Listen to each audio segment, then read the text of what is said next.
다 함께 기도하심으로 5월 21일 수요일 매일 예배 시작하겠습니다. 기도합니다. 전능하신 하나님, 오늘도 우리가 매일 예배 앞에 나아갑니다. 이 짧은 시간 속에서도 주님과 깊이 교제하며 말씀을 묵상하길 원합니다. 복잡하고 힘든 하루 속에서도 우리가 짧은 시간이지만 이 시간을 우리가 주님께 드리며 또 우리가 말씀을 통해서 다시금 하나님의 귀한 은혜와 또 은총을 누리게 하시니 감사합니다. 이 시간 저희의 마음을 하나님의 말씀으로 이끌어 주시고 아버지, 우리의 생각이 정말 세상의 생각이 아니라 주의 말씀을 향한 갈급한 심령으로 바꾸어 주시고, 우리가 정말 주님을 가까이 할 때 우리의 삶의 중심이 다시 말씀으로 새로 잡히고 또 우리의 영혼에 참된 말씀을 통한 평안과 기쁨이 찾아올 줄로 믿습니다. 이 예배가 형식이 되지 말게 하시고 주님을 향한 진심의 표현이 되게 하시고, 비록 짧은 시간이지만 말씀을 통하여 하나님의 음성을 듣는 귀한 만남의 시간이 될 수 있도록 하나님 함께하여 주시옵소서. 감사하며 예수님의 이름으로 기도하옵나이다. 아멘. 찬송가 325장 함께 하시겠습니다.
오늘 하나님 말씀은 어제 이어서 민수기 26장입니다.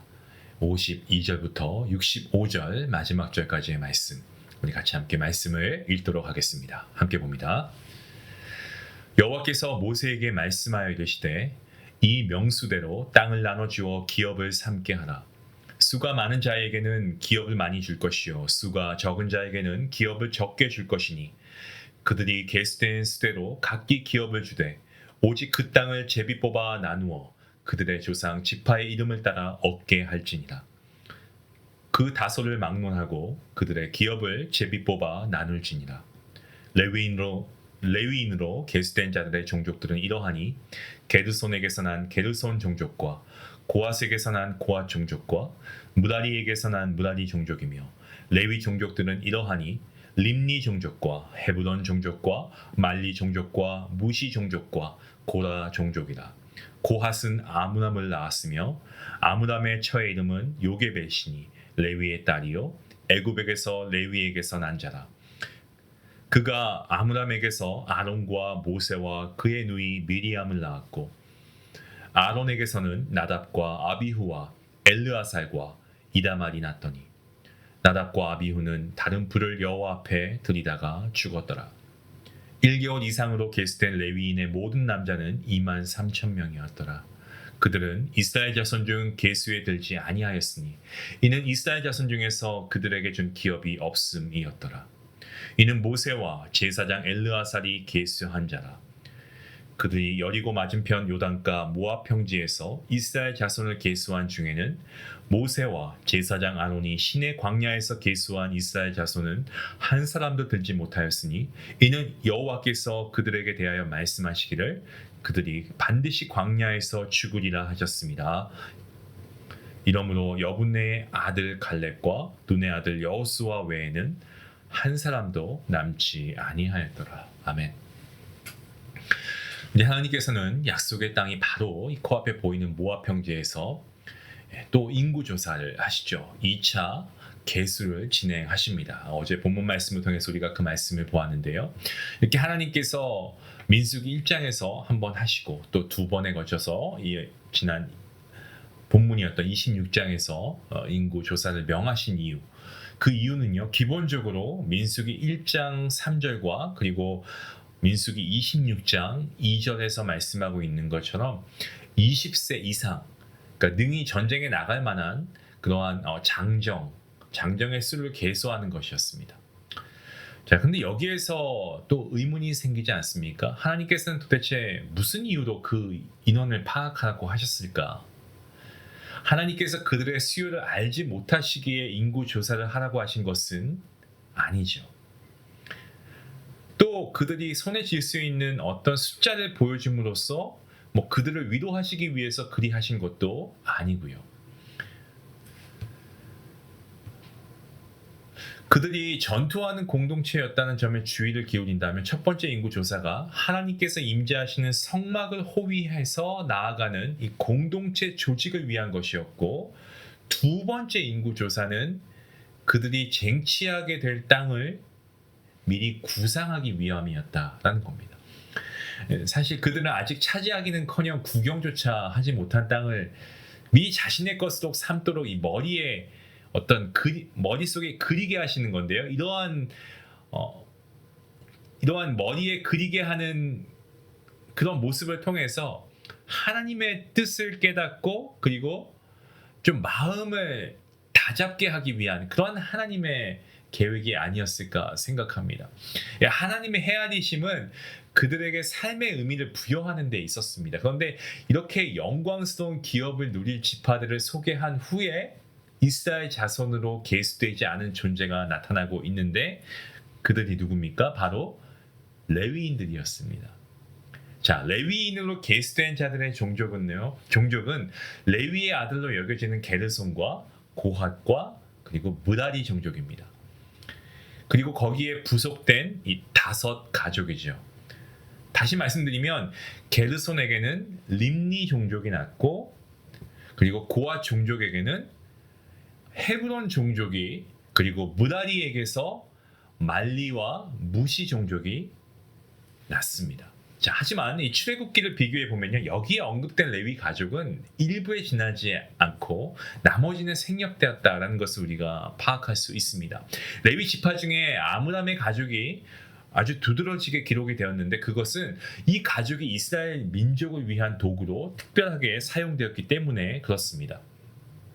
오늘 저희가 읽었던 본문 60절과 그리고 61절 말씀, 여기를 보시면 아론의 후예를 다루고 있는데요, 이 네 아들 가운데 두 아들이 죽은 사실을 기록하고 있습니다. 그리고 본문은 계수 작업을 모세와 제사장 엘르아살이 했다라고 전하고 있습니다. 이제 아론은 죽었기 때문에 신의 광야에서는 모세와 아론이 계수했지만, 이 모압 평야에서는 어떻습니까? 모세와 그의 아들 엘르아살이 계수하고 있는 겁니다. 이 대를 이어서 하나님의 거룩한 직분이 계승되고 있는 것을 우리가 보게 되죠. 자, 그런데 우리는 레위인, 특히 제사장직이 영광스러운 자리라는 사실을 우리가 잘 알고 있습니다만은, 하지만 동시에 얼마나 이 자리가 또한 무겁고 정말 중책임한, 그죠? 버거운 자리인가라는 것을 잊기도 합니다. 잊어버릴 때가 있습니다. 그들이 하나님께 헌신된 자로서 복을 받게 된 계기는요, 우상 숭배한 형제 3,000명을 죽였기 때문이었습니다. 올바른 일이었지만 형제를 죽이는 것은 내키는 일은 아니었습니다.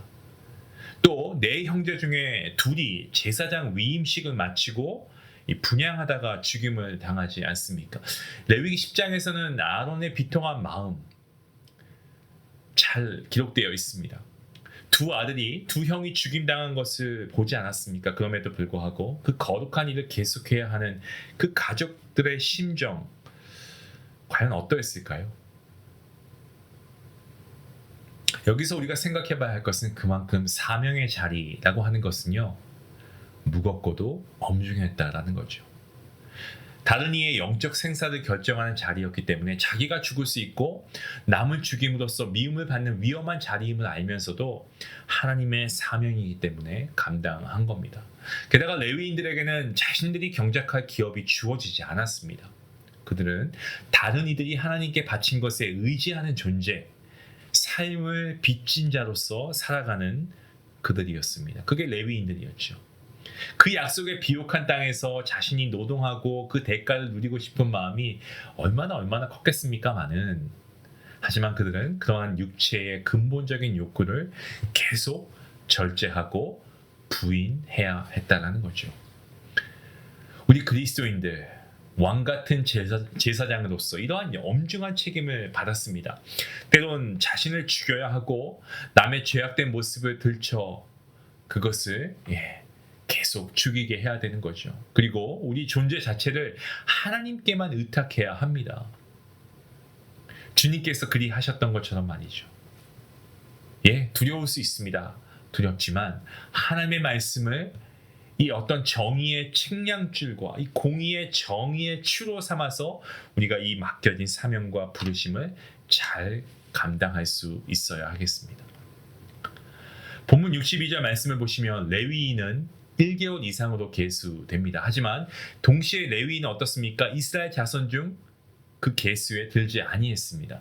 그들은 전투를 위한 인원이 아니었고요, 우리가 알고 있는 것처럼 성막 봉사와 그리고 장자를 대속하는 인원이었기 때문에 계수에 들지 않았죠. 레위라는 이름의 뜻 뭡니까? 이 연합이죠. 이 연합이라는 의미에 걸맞게 이스라엘이 하나 될 수 있도록 그 역할을 신실하게 감당했습니다. 레위인들이 그렇게 했다는 거죠. 팬데믹 이후로 교회 수가 참 많이 줄었습니다. 그래도 한국도 물론 교회가 많이 줄었는데, 그래도 여전히 참 교회가 많이 있는 곳이 한국입니다. 그리고 교회들 중에 이 한국 교회의 특징이라고 해야 될까요? 교회들 중에 상가 건물에 교회 예배당이 있는 경우가 참 많이 있는데요. 이전에 제가 한 교회를 방문한 적이 있었습니다. 교차로에 있는 조그만 빌딩, 그 6층에 위치한 교회였는데, 그 건물 구성을 보고 좀 흥미롭다라는 생각이 들었습니다. 가장 아래층이 지하에 보면은 노래방이 있었고 가라오케가 있었고, 그리고 1층에는 미용실, 편의점이 있었고 또 미용실이 옆에 있었고 뭐 2층에는 한의원이 있었고요. 그리고 3층에는 어떤 그 운동하는 헬스클럽 그죠? 그리고 4층에는 조그만 회사가 있었고 5층에는 당구장이었던 걸로 기억합니다. 그리고 가장 꼭대기 6층에 이 교회 예배당이 있었는데 이 엘리베이터를 타고 처음 교회 들어갔을 때는 별다른 생각이 없었는데 내려올 때는 제가 계단으로 내려왔는데 각 층을 보면서 이 교회의 역할을 새삼 한번 생각해보는 시간이 있었습니다. 위에서는 예배하고 있는데 꼭대기층에서는 이 바로 아래층에서는 당구를 치고 있는 거고요. 그 아래층에는 사람들이 각자의 일에 몰두하고 있었고, 그죠? 뭐 어느 한 층에서는 자기의 몸의 건강을 위해서 몸을 단련하고 있었고, 또 뭐 한의원에서는 또 사람들이 치료받고 있고, 뭐 2층에는 편의를 위한 점포가 있고, 지하에는 가라오케가 있고. 우리가 살아가는 세상은 굉장히 좀 뭐라고 할까요? 다양하고 다층화되어 있는 것 같습니다. 사람들이 제각기 각자의 역할에 몰두합니다. 하지만 그 모든 이의 역할과 의미를 부여하는 것이 교회가 아닐까라는 생각을 합니다. 레위라는 그 이름이 연합이라고 하지 않았습니까? 그리고 그들이 그러한 일을 감당했던 것처럼 교회가 그 그리스도 주님께서 우리에게 주신 그 일들을 우리가 잘 감당하여서 우리가 복음으로 하나 되는 역할을 감당해야 하지 않을까요? 이 땅의 타락이 어디에서 옵니까? 뭐 어느 분들은 정치, 뭐 경제 이러한 타락이 문제라고 하는데 사실 그게 문제가 아니고 교회와 그리스도인의 타락이 근본 원인이 아닐까 생각합니다. 이 세상은 원하는 대로 살아가게 되어 있습니다, 여러분. 그때 우리 교회는 어떻게 해야 됩니까? 우리 그리스도인들은 어떻게 해야 됩니까? 하나님께서 우리에게 맡겨주신 일들을 잘 감당해야 되겠죠. 마치 오늘 말씀에 나온 레위인들처럼 자기를 부인하고 이 땅에 속하지 않는, 이 땅에 살지만 이 땅에 우리가 물들지 않는 그러한 존재로 우리가 살아갈 때, 그리고 이 세상 가운데 우리가 복음으로 우리가 빛과 소금의 역할을 감당할 때 우리가 이 사회가 타락하지 않도록 우리가 그 역할을 감당하고 있다라고 말할 수 있지 않을까요? 우린 마땅히 이러한 막중한 책임의식과 우리에게 주신 그 부르심에 대한 우리 사명이 우리가 있습니다. 이것을 가지고 우리가 살아가야 합니다. 우리는 세상을 빛을 내는 그리고 맛을 내게 하는 그러한 삶을 살아가야 되지 않습니까? 빛과 소금의 삶 말이죠. 우리가 이러한 삶, 우리에게 각자에게 주신 그 믿음의 분량대로 이러한 삶을 살아갈 수 있기를 주님의 이름으로 축원합니다. 오늘 우리가 이 말씀을 통해서 광야 같은 이 세상이지만 우리가 하나님의 의로우심을 끝까지 우리가 신뢰하고 우리가 찬양하며 나아갈 수 있고요. 정말 그리스도인 우리를 통하여서 정말 이 세상의 위로가 전해지고 정말 이 세상의 평안이 이루어지고 더 나아가서 이 세상에 정말 복음이 날마다 이루어지는 정말 우리가 그러한 화평의 삶을 살아가는 또 복음의 삶을 살아가는 귀한 하나님의 아들, 딸들 될 수 있기를 원합니다. 그러한 저 여러분의 삶이 될 수 있기를 주님의 이름으로 축원하며 다시 한번 간절히 기도합니다. 기도하시겠습니다.